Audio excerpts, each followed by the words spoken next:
ఎన్నికల సభ కాబట్టి రాజకీయాల గురించి ఎక్కువగా మాట్లాడే వ్యక్తిని నేను. ఎన్నికలు కదా.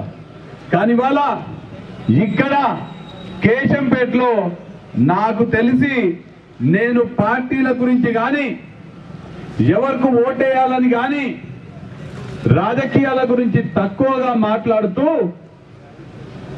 మీ భవిష్యత్తు గురించి, కేశంపేట మండల భవిష్యత్తు గురించి, కేశంపేట మండల ప్రజల భవిష్యత్తు తరాల గురించి, రానున్న తరాల గురించి మాట్లాడదలుచుకున్నా ఇవాళ. ఎందుకంటే వేరే వాళ్లకు, వేరే మండలాల వాళ్లకు ఇది ఒక ఎంపీ ఎలక్షన్, ఒక లోక్సభ ఎలక్షన్, ఎంపీని గెలిపించుకునే ఎలక్షన్, దేశానికి ప్రధానమంత్రిని ఎన్నుకునే ఎలక్షన్. ఇది వేరే మండలాలకు, షాద్ నగర్ కానివ్వండి, కొందూరుకు కానివ్వండి, బాలానగర్ కానివ్వండి, మహబూబ్ నగర్ వాళ్ళకి కానీ, కొడంగల్ వాళ్ళకి కానీ, అందరికీ, కొత్తూరు వాళ్ళకి కానివ్వండి, అందరికీ కూడా ఇది ఒక ఎంపీని ఎన్నుకునే ఎలక్షన్, ప్రధానమంత్రిని ఎన్నుకునే ఎలక్షన్. కానీ కేశంపేట్ మండల వాసులకు, కేశంపేట్ మండలానికి ఇది కేవలం ఒక ఎంపీని ఎన్నుకునే ఎలక్షన్ కాదనే విషయం మీరందరూ గుర్తించుకోవాలి. ఈ ఎన్నిక కేశంపేట్ మండల భవిష్యత్తుకి సంబంధించినటువంటి ఎన్నిక. ఈ ఎన్నిక కేశంపేట్ భవిష్యత్తు తరాల వారికి సంబంధించినటువంటి ఎన్నికని మీరందరూ కూడా గుర్తించాలి. ఎవరో వచ్చి డబ్బులు జల్లి మందు బారించి ఎన్నికల్లో గెలిస్తే మన కేశంపేట్ మండలం ఒక ఎడారిగా మారే పరిస్థితి ఉందనే సత్యాన్ని మీరందరూ కూడా గమనించాలి. ఎందుకంటే మీ అందరికి ఇది మామూలు ఎన్నిక కాదు. ఇవాళ టిఆర్ఎస్ పార్టీ తరఫున వచ్చినటువంటి అభ్యర్థి కేవలం ఎంపీ గానికి రాలేదు. ఇక్కడికి ఎంపీ గానికి రాలేదు టిఆర్ఎస్ పార్టీ అభ్యర్థి. రాజకీయాలలో లేనటువంటి మన్నె శ్రీనివాస్ రెడ్డి అనేటువంటి టిఆర్ఎస్ అభ్యర్థి ఇవాళ కేసీఆర్ కి, ఇది చెప్తున్నది ఎవరో కాదు, జితేందర్ రెడ్డి గారే నిన్న కొత్తకోటలో చెప్పిండ్రు, టిఆర్ఎస్ పార్టీలా టికెట్లు అమ్ముకుంటున్నారు, మహబూబ్ నగర్ టికెట్ అమ్ముడబోయిందనే మాట చెప్పిండ్రు. ఇక్కడ ఉన్నటువంటి టిఆర్ఎస్ అభ్యర్థి మహబూబ్ నగర్ ఎంపీ టికెట్ ని 100 కోట్లతోటి కేసీఆర్ దగ్గర కొనుక్కున్నాడు. 100 కోట్లు పెట్టి ఎవరైనా ఎంపీ టికెట్ కొనుక్కుంటారా? కొనుక్కుంటారు. ఎందుకంటే వ్యాపారవేత్త ఏం ఆలోచన చేస్తాడు, నేను 10 రూపాయలు పెడితే నాకు 100 రూపాయలు రావాలి, 100 రూపాయలు పెడితే 1000 రూపాయలు రావాలి, 1000 రూపాయల పెట్టుబడి పెడితే 1,00,000 రూపాయలు రావాలి, నేను 100 కోట్లు పెట్టి టికెట్ కొంటే నాకు 1000 కోట్ల లాభం రావాలి అని ఆలోచన చేసే పారిశ్రామికవేత్త. నిజమేందంటే 100 కోట్లు పెట్టి టికెట్ కొనుక్కున్నది ఎందుకంటే మన కేశంపేట్ మండలంలో ఉన్న ఇప్పలపల్లిలో మీ భవిష్యత్తుని అంధకారంలోకి నెట్టుతూ, మీ పిల్లల భవిష్యత్తుని నాశనం చేస్తూ ఒక పెద్ద బల్క్ డ్రగ్ కంపెనీ ఇప్పలపల్లిలో పెట్టాలి. అది పెట్టాలంటే 2012లో పెట్టడానికి ప్రయత్నం చేస్తే అక్కడ ఉన్నటువంటి ప్రజలందరూ కూడా రాళ్లతోటి, చెప్పులతోటి తరిమి తరిమి కొట్టిండ్రు. ఆనాడు రాళ్లతోటి, చెప్పులతోటి ప్రజలందరూ తరిమి కొడితే ఆనాడు నాకేం పదవి లేదు, నేనేం చేయలేకపోయినా ఇవాళ గనక 100 కోట్లు పెట్టి నేను టికెట్ కొనుక్కొని ఇంకొక 200 కోట్లు పెట్టి 200 కోట్లు పెట్టి పైసలకు ఇచ్చి ఓట్లు కొనుక్కొని నేను ఎంపీగా గెలిస్తే ఇప్పలపల్లిలో నేను ఫ్యాక్టరీ పెట్టుకోవచ్చు. ఇప్పలపల్లిలో బల్క్ డ్రగ్ ఫ్యాక్టరీ, మందుల తయారీ కంపెనీ ఇప్పలపల్లిలో పెట్టుకొని ఆ ఇప్పలపల్లిలో పెట్టినటువంటి ఫ్యాక్టరీ ద్వారా 1000 కోట్లు నేను సంపాదించొచ్చనే ఒక కుట్రతోటి టికెట్ కొనుక్కున్నటువంటి వ్యక్తి టిఆర్ఎస్ అభ్యర్థిని నేను ఇవాళ మీ అందరికీ సందర్భంగా తెలియజేస్తున్నాను. ఆడ కంపెనీ పెడితే ఏమైతుంది? 2012లో కంపెనీ పెడితే మీరందరూ ఎందుకు వ్యతిరేకించారు? రైతులందరూ కూడా రాళ్లతోటి, చెప్పులతోటి వాళ్ళని ఎందుకు అక్కడి నుంచి తరిమేసిందంటే అక్కడ గనక కంపెనీ వస్తే ఆ కంపెనీల కొల్లు వచ్చేటువంటి విషాలు మన కేశంపేట భూమిలోకి పోతాయి.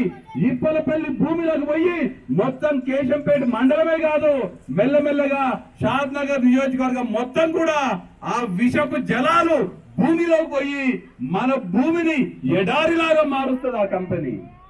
ఇలా ఎల్బీ నగర్ లో ఉంటారా? ఇక్కడ ఉన్న వాళ్ళు ఎవరైనా ఎల్బీ నగర్ లో ఉంటారు కదా, సిరీస్ ఫ్యాక్టరీ దగ్గర ఎట్లొస్తాయి నీళ్లు? పచ్చగా వస్తాయి సిరీస్ ఫ్యాక్టరీ ఉన్న దగ్గర నీళ్లు.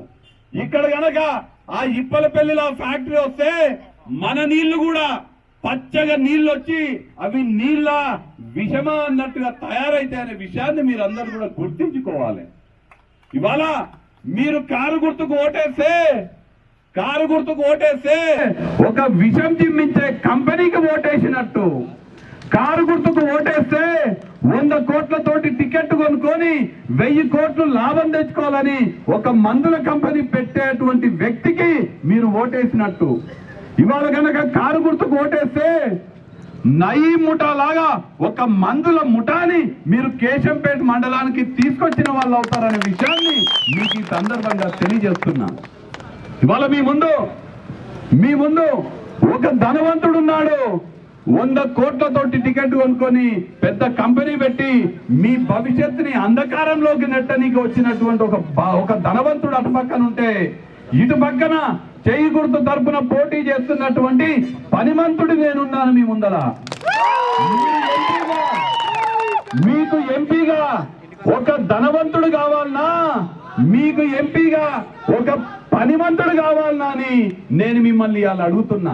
కేసీఆర్ ఫామ్ హౌస్ కి పోయే ఎంపీ కావాలన్నా, పాలమూరు గలాన్ని పార్లమెంట్ లో వినిపించి పార్లమెంట్ కు పోయే ఎంపీ కావాలన్నా అని మిమ్మల్ని ఇవాళ నేను అడుగుతున్నా. ఇవాళ నేను మీ చాలా స్పష్టమైనటువంటి ఎన్నిక ఇది. మీరు గనక కారు గుర్తుకి ఆ ధనవంతునికి ఓటేస్తే అక్కడ కంపెనీ కోసం కొట్లాడతాడు ఆయన. నాకు ఓటేస్తే పాలమూరు రంగారెడ్డి నుంచి మీ భూములకు సాగునీరు రానిక నేను కొట్లాడతాను. కేవలం ఒక్క రోజు గురించి ఆలోచన చేయమాకండి. ఎవరో 1000 రూపాయలతో ఓటు కొనుక్కునే ప్రయత్నం చేస్తే, 2000తో ఓటు కొనుక్కునే ప్రయత్నం చేస్తే, ఇవాళ మన ఓటుని 2000తోనో ఒక క్వార్టర్తోనో ఒక ఫుల్ బాటిల్ కు అమ్ముకుంటే మన పిల్లల భవిష్యత్తు అంధకారం అవుతుంది. నేను మిమ్మల్ని అందరినీ కోరుతున్నా, ఏప్రిల్ 11వ తారీఖు నాడు ఓటింగ్కి పోయే ముందు, ఓటేనికి పోయే ముందు పొద్దున్నే తయారయ్యి మీరు రోజు మొక్కే దేవుణ్ణి మొక్కుకొని మీ అంతరాత్మను అడగండి. ఎవరికి ఓటేయాలని మీ ఆత్మను అడగండి. మీ అంతరాత్మ ఎవరికి చెప్తే వాళ్ళకు ఓటేయండి అనే విషయాన్ని నేను మీకు ఇవాళ చెప్తున్నా. ఇందాక వక్తలు చాలా మంది మాట్లాడినారు, భారతీయ జనతా పార్టీ గురించి కూడా మాట్లాడడం జరిగింది. నేను ఎక్కువగా భారతీయ జనతా పార్టీ గురించి మాట్లాడదలుచుకోలేదు.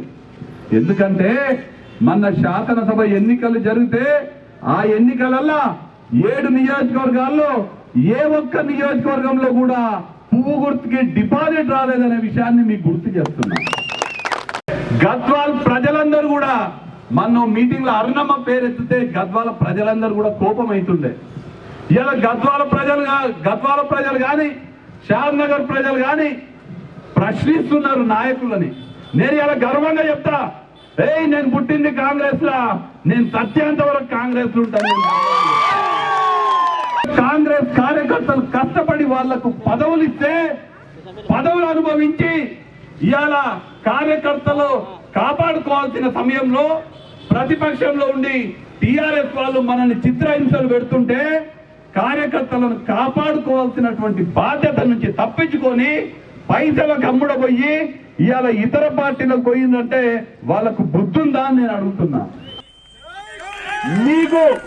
మీరు ఎమ్మెల్యే పదవులు, మంత్రి పదవులు, పెద్ద పెద్ద పదవులు మీ దగ్గర ఉండొచ్చు, కానీ మీకన్నా ఇక్కడ ఉన్నటువంటి కార్యకర్తలే గొప్ప అని నేను ఈ సందర్భంగా చెప్తున్నా. ఎందుకు గొప్ప మా కార్యకర్తలంటే, వాళ్ళు మీకు ఇచ్చేటువంటి ఎంగులు మెతుకులకు ఆశపడి పార్టీలు మారినరు. మా కార్యకర్తలు, అరే నువ్విచ్చే పైసలు కాదు కదా, నేను కాంగ్రెస్ ఓడిని, నేను సత్యంత వరకు కాంగ్రెస్ లో ఉంటా, మేమందరం రైతులము, మాలో ఉన్నటువంటి రైతు రక్తం ఉంది కాంగ్రెస్ రక్తం ఉంది, తిననీకే తిండి లేకపోతే పస్తులన్నా ఉంటాం కానీ మా కాంగ్రెస్ జెండాని, మా వ్యక్తిత్వాన్ని మేము అమ్ముకోననేటువంటి కాంగ్రెస్ కార్యకర్తలు ఇక్కడ ఉన్నారు. నేను ఇలా విశ్వాసంతో చెప్తున్నా, నేను ఖచ్చితంగా మహబూబ్ నగర్ లోక్సభ ఎన్నికల్లో ఎంపీగా గెలవబోతున్నా. అది కూడా ఎట్లా గెలవబోతున్నా అంటే, కసితో పని చేస్తున్నటువంటి షాద్ నగర్ నియోజకవర్గ కార్యకర్తల బలంతో షాద్ నగర్ నియోజకవర్గంలో వచ్చే మెజారిటీతో నేను ఎంపీగా గెలవబోతున్నా అని చెప్తున్నా.